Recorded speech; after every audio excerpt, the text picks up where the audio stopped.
1071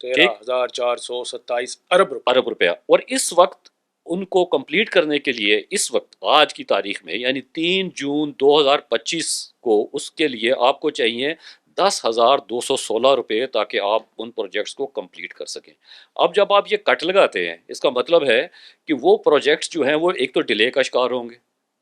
بالکل ڈیفینیٹلی جب آپ پیسے نہیں دیں گے ٹائم کنسٹرینٹ آئے گی. پرائورٹیز آپ کی ڈفرینٹ ہوں گی کہ نہیں جی ادھر سے کٹ لگاؤ ادھر ڈال دو ادھر سے نکالو ادھر ڈال دو. تو اس کا کیا نتیجہ ہوگا کہ اکثر آپ نے دیکھا ہے کہ جو بھی پروجیکٹ شروع ہوتا ہے وہ ایک تو اپنی ڈیڈ لائن مکمل نہیں کرتا اور ڈیڈ لائن مکمل نہ کرنے کی وجہ سے اس کی کاسٹ جو ہے وہ کئی گنا بڑھ جاتی ہے. اس کا ذمہ دار کون ہے؟ یہی میں اس لیے کہہ رہا ہوں وی این لیس پیپل. بالکل صحیح. اور ان کی پرائورٹیز نہیں ہیں. They don't prioritize what to do and what not to do. بالکل یہی بات ہے. تو دیٹ از دا ایشو.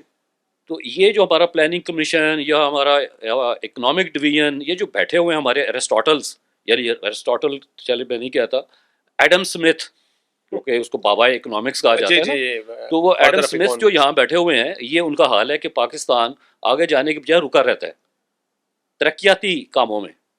اور رانا صاحب جو ہم بات کر رہے ہیں کہ جی پاکستان ایک ترقی پذیر ملک ہے یعنی اس میں ترقی ہو رہی ہے تو ترقی کا عمل اگر یہ پتہ چلے کہ جی یہ رک رہا ہے اور اس کو ہم آدھا کر رہے ہیں تو it's not a good sign. I would again say priorities.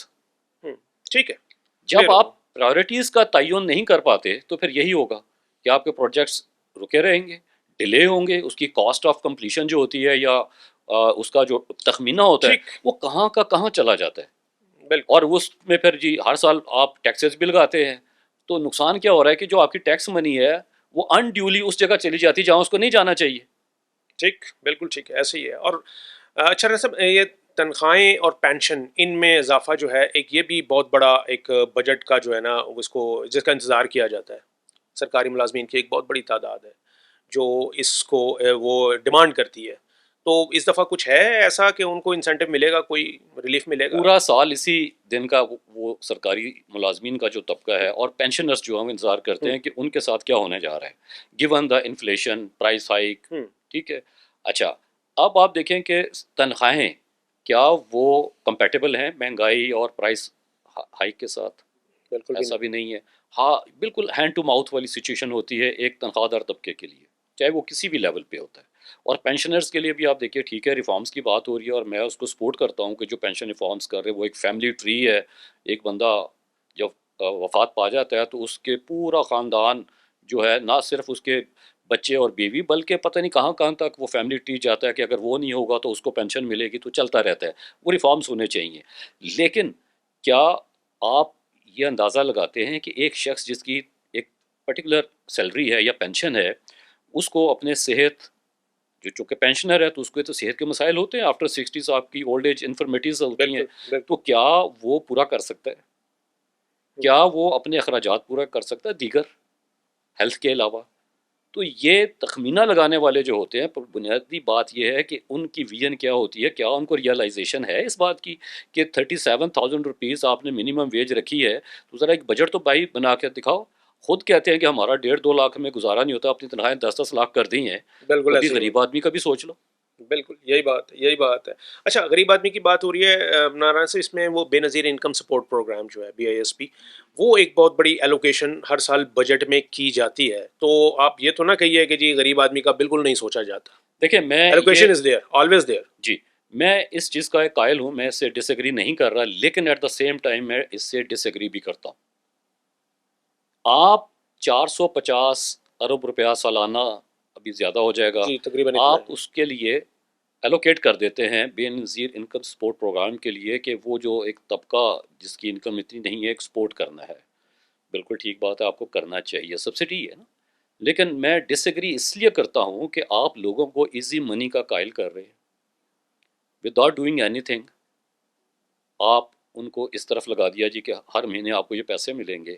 کوئی ووکیشنل ٹریننگ نہیں ہے فیملیز کے لیے بیواؤں کے لیے غیر شادی شدہ خواتین بچیاں جو ان کے لیے جاب لیس بچے جو ہیں ان کے لیے. میں سمجھتا ہوں کہ یہ جو 450-500 ارب روپے آپ سالانہ اس طرف لے جاتے ہیں آپ 3 سال کے لیے یہی پیسہ 1,500 ارب روپیہ تقریباً آپ انڈسٹریل بیس بنائیں, فیکٹریز لگائیں, ووکیشنل انسٹیٹیوشنز بنائیں جہاں پہ کام بھی ہو, وہاں پہ اشیاء بنے, آپ پروڈکشن اپنی بڑھائیں, لوگوں کو انگیج کریں پازیٹیوٹی کے لیے, ان سے کہیں. دنیا میں سیدھی سی بات ہے, as they say in America there is no free lunch, every one must earn. ٹھیک. ٹھیک ہے, آپ ان کو ایزی منی کا قائل کر رہے ہیں, اور اپنے سیاسی وہ جو ہوتا ہے نا جی, ایک مجھے ووٹ مل جائے گا جی, میں تو یہ 20,000 روپے 15,000 یا 25,000 روپے پر منتھ لوگوں کی فیملیز کو دے رہا رانا ہوں. صاحب دیکھیں نا, یہ وہ طبقہ ہے جو بالکل ایبجیکٹ پاورٹی میں رہ رہا ہے, بلو دا پاورٹی لائن بھی نہیں بلکہ اس سے بھی نیچے رہ رہا ہے, اور 12,000 روپے جو ہے وہ مطلب میرا خیال ہے پینٹس ہیں, وہ ان کے لیے کیا سرو کریں گے, تو وہ کیوں اپوز کر رہے ہیں آپ اس بات کو؟ آپ نے خود ہی میری بات کا جواب دے دیا ہے کہ وہ طبقہ جو افورڈ ہی نہیں کر رہا, جن کی آمدن نہیں ہے, ذرائع نہیں ہے, تو یہ آمدن اور ذرائع جو ہیں یہ پیدا کس نے کرنے ہیں؟ ریاست نے کرنے ہاں ہیں. یہ ضرور. Who is at fault? Not the people but the state. اپنی ناکامی کو, اپنی کوتاہی کو, اپنی ان ایفیشنسی کو آپ کور اپ کر رہے ہیں لوگوں کو ایک ایزی منی کا عادی بنا کر. اور کب تک بنائیں گے؟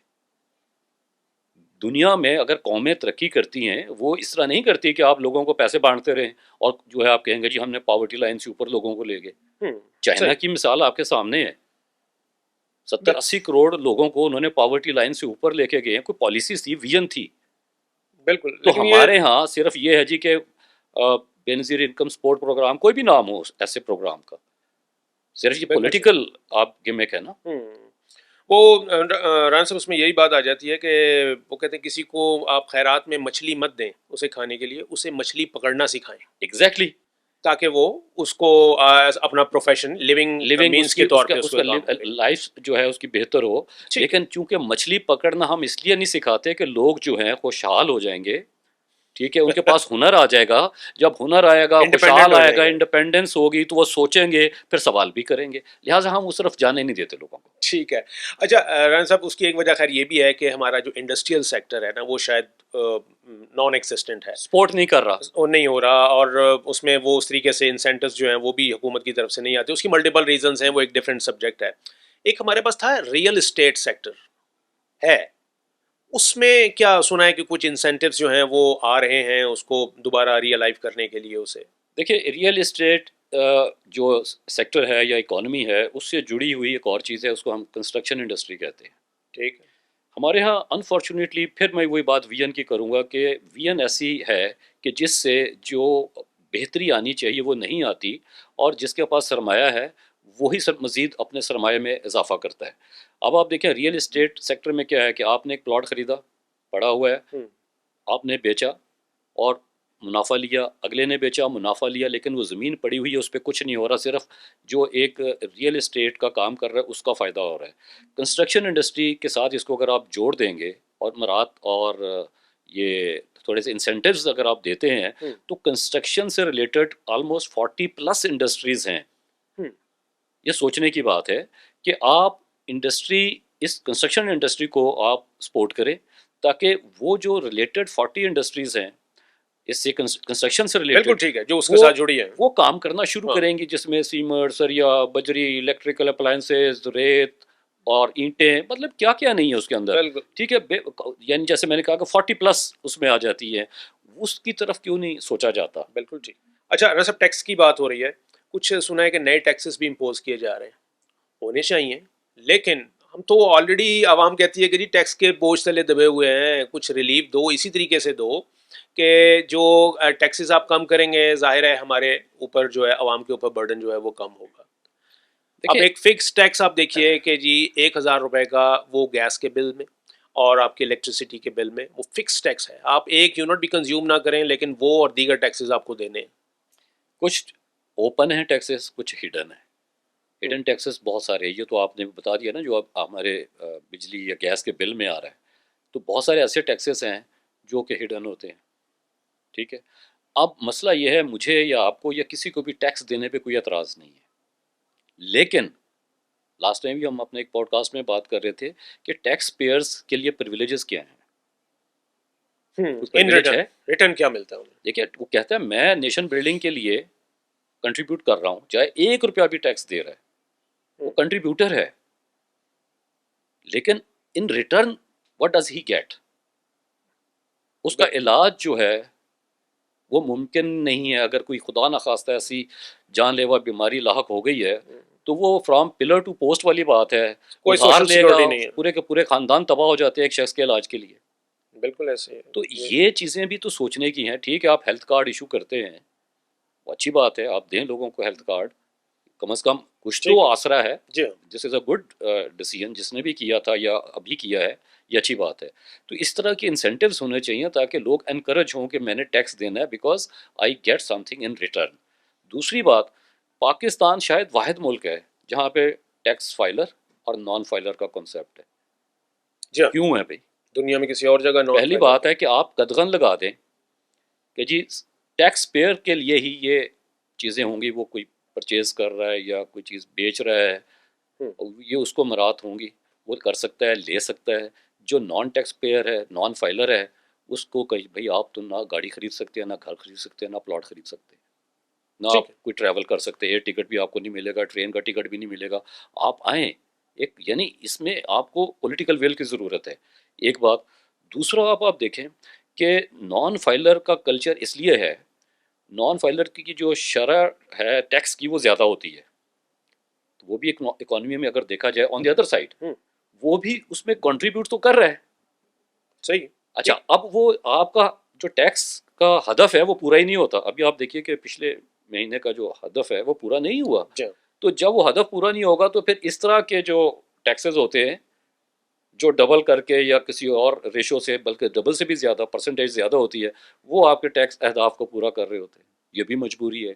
یعنی اس کا مطلب ہے کہ وہ جو بلیک اکانومی ہے جی وہی آپ کو سپورٹ کر رہی ہے. بھی کر رہی ہے. اگر آپ اس کے اوپر قدغن لگا دیں گے تو پھر آپ کی وائٹ اکانومی بھی ٹھیک نہیں چلے گی. تو یہ ایک ایسا شکنجا ہے, ایسا جال ہے جس میں ہم پھنسے ہوئے ہیں. اچھا رانا صاحب, اس میں ایک جو عام آدمی کی اگر ہم بات کریں نا, تو وہ یہ کہتا ہے کہ جی ہر دفعہ بجٹ میں یہ ہوتا ہے کہ وہ الفاظ ہوتے ہیں کہ جی ہم نے یہ کر دیا, یہ عوام دوست بجٹ ہے اور ہم نے کوئی ایڈیشنل برڈن نہیں ڈالا, لیکن ہمارا جو عوام کہتی ہے کہ جی ہمارا پیمانہ یہ ہے کہ یہ دال روٹی کا یہ ریٹ ہے اور بنیادی اشیاء ضروریہ کا یہ ریٹ ہے, اگر یہ کم نہیں ہوتا تو اس کا مطلب ہے کہ وہ بات تو صحیح ہے ان کی. بالکل ٹھیک ہے. اب اس میں دو چیزیں ہیں, ایک تو گورنمنٹ جو ہے وہ پرائس کا تعین کر دیتی ہے. اب یہ مارکیٹ پہ کیا ہو رہا ہے, جو مڈل مین ہے خاص طور پہ, یہ ہمارا جو سسٹم ہے یہ اس نے ہائی جیک کیا ہوا ہے. کسی بھی لیول پہ مڈل مین ہو, صرف یہ نہیں دال اور گھی کے جو ہیں. سر جو کنٹرولنگ اتھارٹی ہے بیسیکلی قصور تو پھر اس کا ہو گیا نا, وہ مڈل مین کو کیوں اتنی دیتی ہے اجازت؟ سوال سب سے پہلے یہ تو میں بات کی تھی پولیٹیکل ویل. اس پارلیمنٹ سے کوئی یہ پوچھے اپنی تنخواہ تو آپ نے اس لیے بڑھا لی, کتنے پرسنٹ آپ بتا رہے تھے, 140%؟ جی 140%. کیا جو بندہ 37,000 روپیہ لے رہا ہے اس کی بھی 140% آپ نے بڑھائی تنخواہ؟ بالکل 37,000 روپے لینے والے, یہی سوال ہے. کیوں نہیں بڑھائی آپ؟ کیا اس کا گزارا ہو رہا ہے؟ وہ آپ سے زیادہ افلوئنٹ ہے 37,000 روپے, یا تو اس کی کرنسی کی ویلیو بہت زیادہ ہے اور جو کرنسی آپ لے رہے ہیں تنخواہ میں اس کی ویلیو ٹھیک نہیں ہے. یہی بات ہے.